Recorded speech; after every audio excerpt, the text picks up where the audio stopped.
بسم اللہ الرحمن الرحیم۔ نبی کریم صلی اللہ علیہ وسلم دعائے استسقاء کے سوا اور کسی دعا کے لیے ہاتھ زیادہ نہیں اٹھاتے، اور استسقاء میں اتنا ہاتھ اٹھاتے کہ بغلوں کی سفیدی نظر آ جاتی۔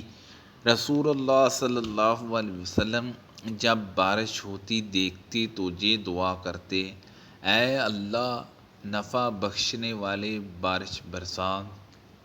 اس روایت کی مطابقت قاسم بن جہاجیہ نے عبید اللہ عمری سے کی ہے، اور اس کی روایت اوزی اور عقیل نے نافع سے کی ہے۔ رسول اللہ صلی اللہ علیہ وسلم کے زمانے میں لوگوں پر ایک دفعہ قحط پڑا۔ انہی دنوں آپ صلی اللہ علیہ وسلم جمعے کے دن ممبر پر خطبہ دے رہے تھے کہ ایک دیہاتی نے کھڑے ہو کر کہا: یا رسول اللہ صلی اللہ علیہ وسلم، جانور مر گئے اور بال بچے فاقے پر فاقے کر رہے ہیں، اللہ سے دعا کیجیے کہ پانی برسے۔ انس رضی اللہ عنہ نے بیان کیا کہ رسول اللہ صلی اللہ علیہ وسلم نے یہ سن کر دعا کے لیے دونوں ہاتھ اٹھا دیے۔ آسمان پر دور دور تک ابر کا پتہ تک نہیں تھا، لیکن آپ کی دعا سے پہاڑوں کے برابر بادل گرجتے ہوئے آئے۔ ابھی حضور اکرم صلی اللہ علیہ وسلم ممبر سے اترے بھی نہیں تھے کہ میں نے دیکھا کہ بارش کا پانی آپ کی داڑھی سے بہہ رہا ہے۔ انس نے کہا کہ اس روز بارش دن بھر ہوتی رہی، دوسرے دن، تیسرے دن بھی اور برابر اسی طرح ہوتی رہی۔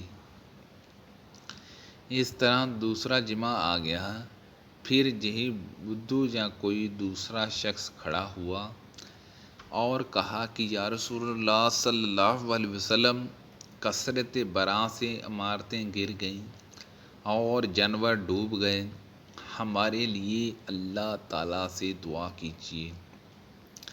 چنانچہ رسول اللہ صلی اللہ علیہ وسلم نے پھر دونوں ہاتھ اٹھائے اور دعا کی کہ اے اللہ، ہمارے اطراف میں برس اور ہم پر نہ برس۔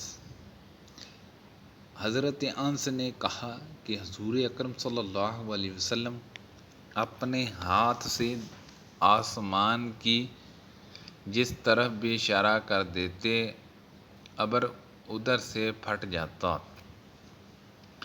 اب مدینہ حوض کی طرح بن چکا تھا، اور اسی کے بعد وادی کنات کا نالہ 1 مہینے تک بہتا رہا۔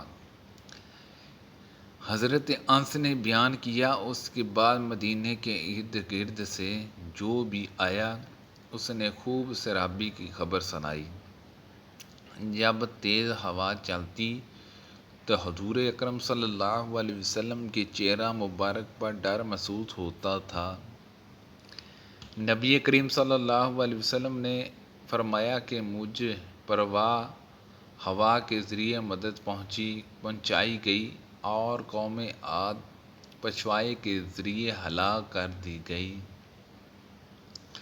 نبی کریم صلی اللہ علیہ وسلم نے فرمایا کہ قیامت اس وقت تک نہ آئے گی جب تک علم دین نہ اٹھایا جائے گا اور زلزلوں کی کثرت نہ ہو جائے گی، اور زمانہ جلدی جلدی نہ گزرے گا، اور فتنے فساد پھوٹ پڑیں گے، اور حرج کی کثرت ہو جائے گی۔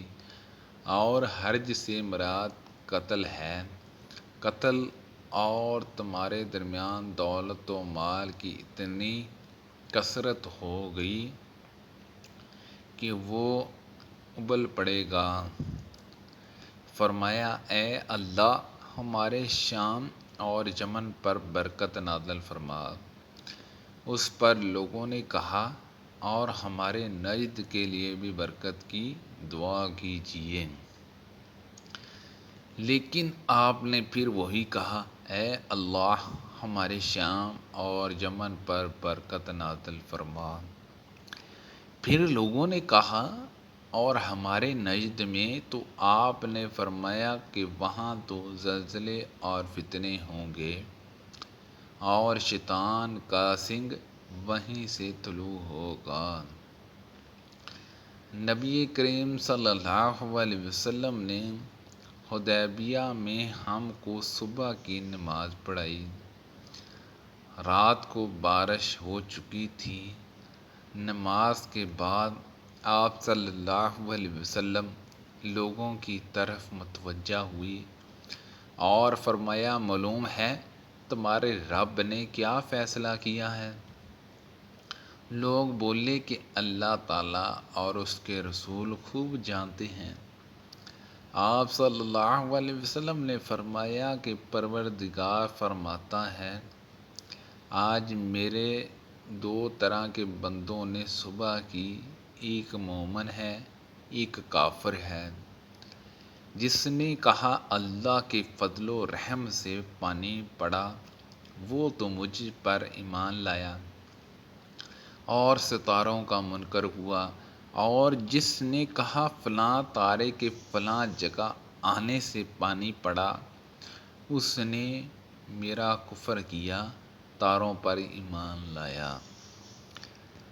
استغفر اللہ، سبحان اللہ عز و جل۔ اللہ پاک سے دعا ہے کہ اللہ پاک ان حدیثوں پر عمل کرنے کی توفیق عطا فرمائے۔ اللہ پاک ہم سب کو صحت و تندرستی عطا فرمائے، آمین، بجاہ النبی الامین صلی اللہ علیہ وسلم۔